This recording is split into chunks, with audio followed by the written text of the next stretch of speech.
Bumuhos ang emosyon ng mga kaanak na mga namatay dahil sa lindol sa Bugos City, Cebu.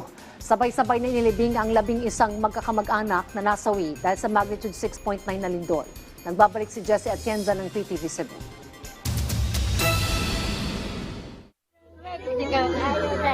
Sa isang misang idinaos para sa mga nasawing magkakamag-anak na Itang at Malinaw, hindi na mapigilan ang pag-iyak ng mga naiwang mahal sa buhay.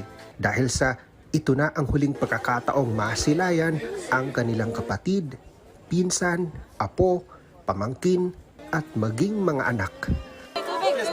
Iyakan ang nanaig, may iilan pang hinimatay. 11 kabaong ang inihatid ng mga tao sa Corazon Cemetery.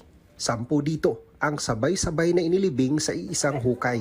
Isa-isang ibinaba ang mga kabaong, sabay ang pagbuhos ng mga luha ng mga naiwan. Sa ibang bahagi ng sementeryo, inihatid naman sa huling hantungan ang mga labi ng 17 taong gulang na si Jean Itang na nasawi matapos iligtas ang kanyang pamilya, kabilang ang kanyang amang nakasaklay matapos mapilay sa kasagsagan ng lindol. Wala nang sasakit pa para sa isang magulang na maghatid sa sariling anak sa huli nitong hantungan. Kahit ang lolo niyang si Silvestre, hindi pa tanggap ang sinapit ni Jean.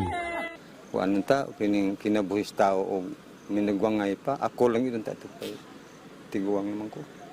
Galing kay ang kamatayon dili gid mag-agad og edad sa tao. Pero kung sakitan sir kining sige inteng siyagit nga tabang ako. Kunya saon man di man gid mahimo, di na mamihapit kalakaw.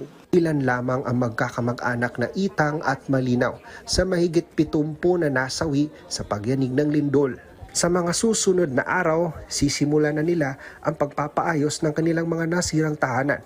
Pero mas kakailanganin nila ng lakas para harapin ang bigat sa kanilang dibdib dahil sa pangungulila sa mga nasawing kaanak. Mula sa PTV Cebu, Jessie Atienza para sa Pambansang TV sa Bagong Pilipinas.